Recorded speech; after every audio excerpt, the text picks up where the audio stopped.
Geki. I recently uploaded a review of Ghost Stories by Antoine Bauza, and today I'm gonna review the White Moon expansion for Ghost Stories, of course, by Antoine Bauza as well, distributed by Repos Production in the US.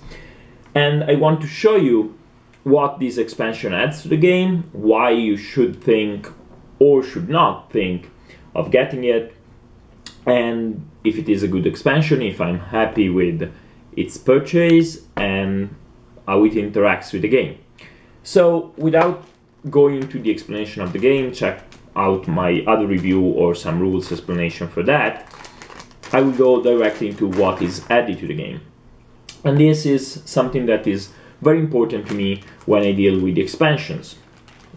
I don't want the expansion to just add more of the same, at least not when I'm getting a substantial expansion like this and not like a package of cards. I want some new rules, something meaty, but at the same time I don't want the expansion to change too radically the game that I like. Most importantly, I dislike expansion that take a simple, very focused and clear game and make it into an overblown mess in which you have to deal with all these different steps and sub-steps. And on this regard, I think White Moon hits the spot perfectly. So there are two parts to this expansion. The first one is this benevolent spirit, which will help you around.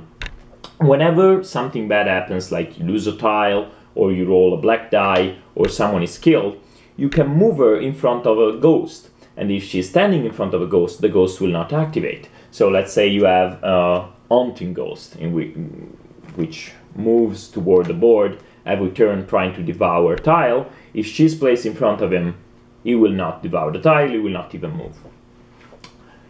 Moreover, whenever she's placed adjacent to a corner, she can place one white crystal on top of a pillar. There will be one pillar on each of the board corners. When you have all four of them, a mystical wave of energy is released, and you have basically a chance to fight monsters on your own board with 4 dice and use the crystals as wilds. So it's very easy to get rid of very dangerous stuff. Doesn't work against incarnation, but it can be a much needed relief in terms of killing monsters. The other aspect of the board of the expansion is constituted by villagers. There will be 24 villagers spread around the board, 3 in each of the starting tiles, but the middle tile, which will have a portal. Whenever you move from one tile to another, you can bring one of the villagers with you, and if you can bring them to the middle tile, from there you can use one action to send them through the portal to safety. Whenever you save all the members of a family. They are divided in 12 families with 1, 2, or 3 members each. You get the benefit. Of course, the more the members in the family, the bigger the benefit. They go from one-shot little bonuses. They're all in forms of ancestors relics, and they go from this, which is basically another yin-yang token that you can use, to very powerful, always active abilities, like you can get a Tau whenever you fail an exorcism or something like that.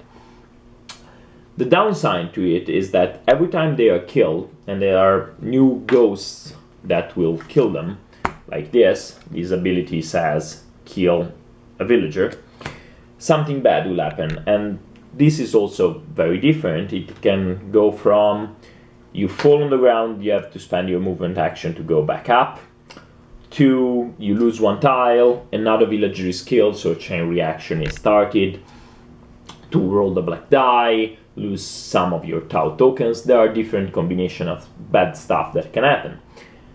They also die whenever a tile would be devoured. If there are tokens, village tokens on the tile, they die instead. So you activate all the bad things, but you save the tile. So overall, the expansion, in my opinion, makes the game slightly easier, but also very interesting.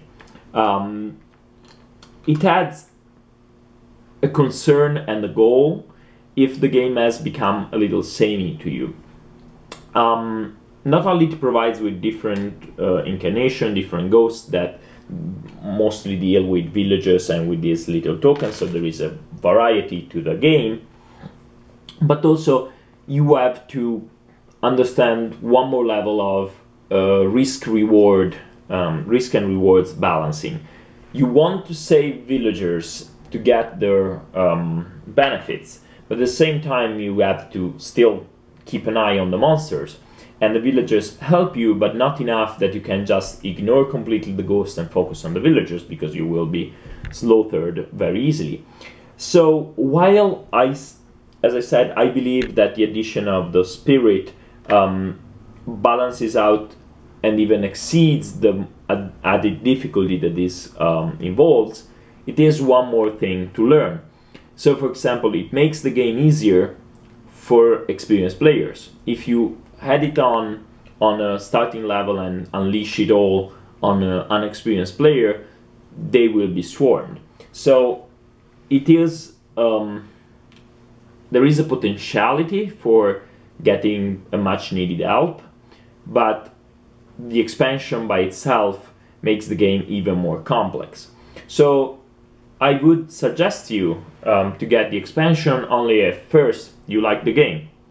If you don't like the game because either it is too unbearably difficult, or you don't like the theme, or you don't like the main mechanics, this will not solve it. It makes it slightly easier, maybe, if you know the game very well, but the game is still difficult. The theme, of course, stays the same, and the main thing you do is still moving around and rolling dice against the ghosts. The added action of moving and sending away a villager is not so enticing and enthusiastically fun that will redeem the game if you didn't like it in the first place. This said, if you do like the game, find the difficulty of it interesting and not frustrating, but you feel that it's maybe a little too difficult from time to time, this could be a very good addition. To make the game a little easier, it will add different channel to gain something, so on the rare occasion you have nothing to do because there are only big monsters and you have no way to fight them, you can decide to send one villager to safety.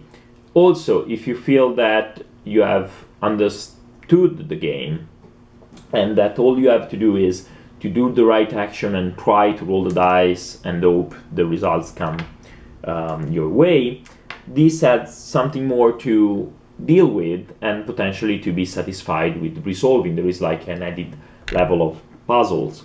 The components are, as usual, very nice. The art on the villagers is the same quality of the base game, and it's very nice.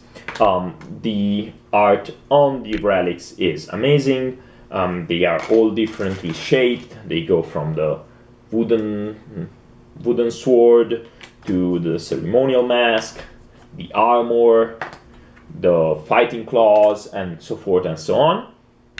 The rules, as usual, are very easy to understand. There is no doubt that this expansion meets my criteria for a good one, that has adds something to the game without changing it radically, adds some more content to the base game, the new monsters and the new incarnations, doesn't make the game too much longer. Probably it goes from 50 to 60 minutes to it's now an average of 60 to 80, but the game is still playable in one setting and still teachable and playable even with new players. Makes for different variation on the game. It's easy to take out if you want to introduce the game to a new player, which is also very important. You can just take out all the ghosts that deal with the little gems or the villagers, and you're ready to go. So I really appreciate White Moon expansion. I never play the game without it anymore. unless I am introducing a new player, and even if when I do, after a couple of times they usually won't try the expansion because there are very nice pieces and the alluring addition of a second level puzzle. So I really think it's a good expansion. Kudos to Bauza and Repos Production for putting out this very nice game. There is another big expansion for Ghost Stories. I don't remember at the moment, the name escapes me. That's a different expansion, makes the game into a non-cooperative game. So one player becomes Wu Fang, and as you have probably understood from my description of my ideal expansion, that's not something I want. It changes the game too radically for me. So if you want to check that out, you will have to find some other reviewer. Then there are plenty who have reviewed the game. But this one I really suggest it to anyone who liked the game in the first place. This is all, folks, and have fun playing Ghost Stories. See you next time. Bye.